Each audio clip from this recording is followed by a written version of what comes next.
Testimony is finally underway in the Boston Marathon bombings trial. After nearly 2 months of jury selection, both sides began laying out their cases in the trial of surviving bombing suspect Johar Tsarnaev. The courthouse was full of spectators, including a number of bombing survivors, for the start of the highly anticipated terror trial. Eyewitness News reporter Jared Pleiner joins us now live from U.S. District Court in Boston with the mobile newsroom.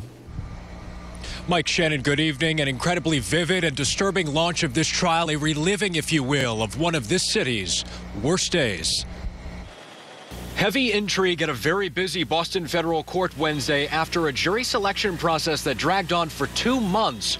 Opening statements and the start of testimony in United States versus Johar Tsarnaev. A delegation of family members of the deceased, of the wounded, and the survivors themselves present nearly 2 years after the attack. Lead prosecutor Bill Weinreb delivered a powerful opening. The defendant wasn't there to watch that race. Weinreb said to the panel of 10 women and 8 men, he had a backpack over his shoulder, and in the backpack was a homemade bomb. He pretended to be a spectator, although he had murder in his heart. After, Judy Clark stood up and did something many may not understand. She conceded the brothers did it. A series of senseless, horribly misguided acts carried out by 2 brothers, she told the jury, making clear the defense has no intention to argue innocence. What it does intend to push hard is Tamerlan's influence over his younger brother. Clark said Tamerlan radicalized, learned how to make the bombs, bought the materials,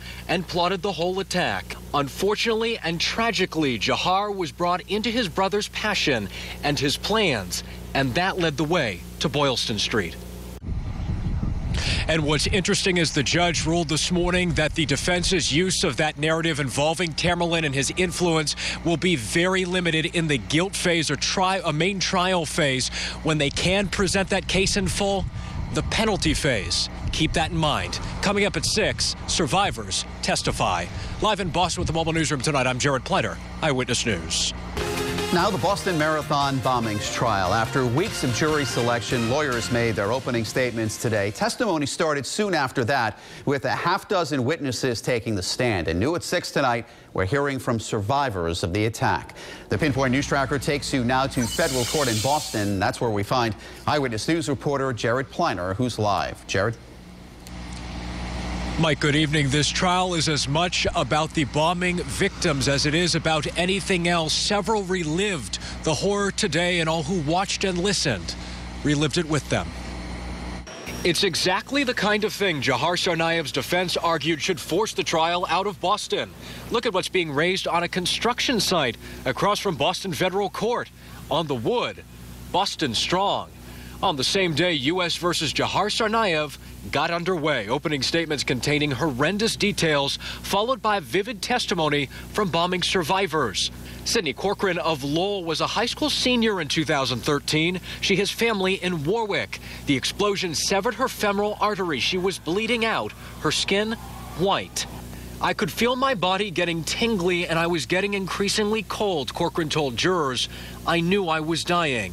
A similar recollection from Rebecca Gregory of Houston.